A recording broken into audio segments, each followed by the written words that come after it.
Hello everyone, I'm meteorologist Charlie Ironmonger. Thank you so much for joining me today for your noon news and weather update from the First Alert Desk. Now we are tracking a story out of Craven County after a truck drove into a swamp.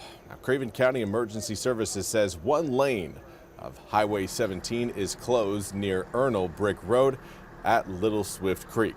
Officials say no one was injured in the crash, but several power lines came down. Around 9:30 a.m., emergency services officials told WITN that crews were arriving on scene to fix the power lines and a tow truck was on the way. Duke Energy says more than 115 customers are without power in the area. The North Carolina State Highway Patrol is advising drivers to avoid the area as the crash is being cleared. We'll continue to update this story as we get more information through the afternoon. We also want to turn to the big shakeup that happened yesterday after ABC indefinitely suspended its star Jimmy Kimmel for comments made about the Charlie Kirk assassination. NBC's Liz Kreutz has more. This morning, Jimmy Kimmel off the air. The host seen leaving his studio last night after ABC announced it's suspending his long-running late-night show indefinitely. During his monologue Monday night, Kimmel made comments about the shooting of conservative activist Charlie Kirk, accusing Republicans of reaching new lows in response to the 22-year-old alleged killer, who authorities say had a leftist ideology. The MAGA gang desperately trying to characterize this kid who murdered Charlie Kirk as anything other than one of them and doing everything they can to score political points from it. The comments sparked outrage among many conservatives, including Brendan Carr, the chairman of the FCC, which oversees broadcast licensing for local stations, speaking on Wednesday afternoon, threatening to take action against ABC and its parent company Disney. It appears to be some of the sickest conduct possible. I mean, look, we can do this the easy way or the hard way. These companies can find ways to change conduct, to take action, frankly, on Kimmel, or, there's going to be additional work for the FCC ahead. Soon after, Nexstar, one of the largest television station groups in the country and currently seeking FCC approval for a merger, announced it would stop airing Kimmel on all of its ABC-affiliated stations. Within hours, ABC suspended Kimmel's show.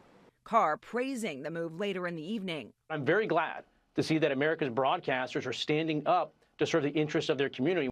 And on Truth Social, President Trump congratulating ABC for, quote, finally having the courage to do what had to be done. FCC Commissioner Ana Gomez, the lone Democrat on the panel, accusing the Trump administration of setting a dangerous precedent. We must be careful not to allow the government to punish critics simply because of content. Kimmel's suspension comes 2 months after CBS announced it was canceling their late-night show with another Trump critic, Stephen Colbert, CBS saying it was a financial decision. Over the last week, a growing number of people have been fired or suspended for their public comments about Charlie Kirk, something the vice president encouraged. So when you see someone celebrating Charlie's murder, call them out. And hell, call their employer. But some say what's happening now is a double standard. Conservatives for many years now have claimed that they are the free speech champions. They have railed against so-called cancel culture. And now you're seeing them lead the campaigns to cancel people that they disagree with. Again, that was Liz Kreutz reporting. We now want to turn to your weather forecast, where we again are looking at a little bit of cloud cover over eastern North Carolina right now. That cloud cover is gradually going to be pulling away from the east through the rest of the day, but it's a slow process so far. Let's zoom the picture in a little bit closer and see exactly where we're seeing some sunshine. Right now, we've got sun really starting to break out across Lenoir, Greene, Jones, and now what is it's the eastern side of Onslow County. The western side, you guys have been enjoying the sunshine now for about 2 hours or so. But again, we're just kind of tracking that line as it slowly works its way eastward across the region. So it is a process, but we will again be looking at some sunnier skies in New Bern by the time we get to 3 o'clock today. Possibly by 2, but I'm more confident by 3 o'clock New Bern's going to be looking at sunnier skies. 70 degrees right now in New Bern along the Neuse River. Northwesterly winds at 5 miles an hour. Not much of a breeze. Dew points right now in the low to mid 60s. Overall, fairly comfortable conditions. Not too wild out there. We do have, again, a little bit more warmth on the way coming up for tomorrow, but compared to where we were yesterday, most of eastern North Carolina, save for Jacksonville and New Bern, are actually reporting warmer temperatures than what we saw 24 hours ago. Northwesterly winds right now coming in at about 4 to 8 miles an hour. Not the strongest of breezes, but is one that will again continue to push some cooler air over the east. So as we break out into the sunshine, we're going to have kind of that competing northwesterly flow that will keep dew points down, at least for the time being. But it will also, again, try and put a cap on air temperatures today. Looking at the low 80s coming up this afternoon into the low 70s by the time we reach 8 p.m. into the upper 60s as we head towards 10 p.m. tonight.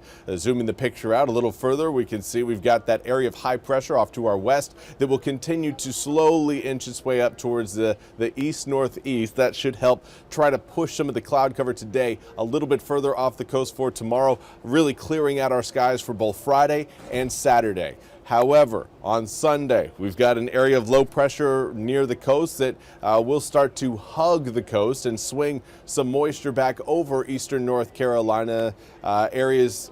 I would say on the eastern side of Highway 17. Western side, you guys may end up seeing dry. Certainly see a little bit more cloud cover, though, coming up on Sunday than what we're going to be seeing on Saturday. Those coastal showers will stick with us for Monday, possibly even Tuesday. And then by Wednesday, we could be looking again at a cold front rolling through that should help knock some of that out. However, that cold front may stall, leading to more rain showers coming up on Thursday. But we're not looking at any sort of washout. These are really just kind of splash and dash raindrops coming in. Nothing that you need to really cancel any plans over right now. But if you are watching along the coast, do understand again that your Sunday, Monday, and potentially even Tuesday right now are looking a little damp.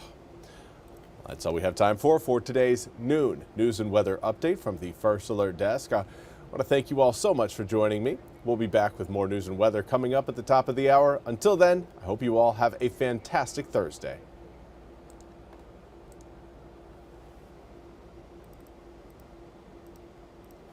The First Alert Desk is sponsored by Supreme Choice.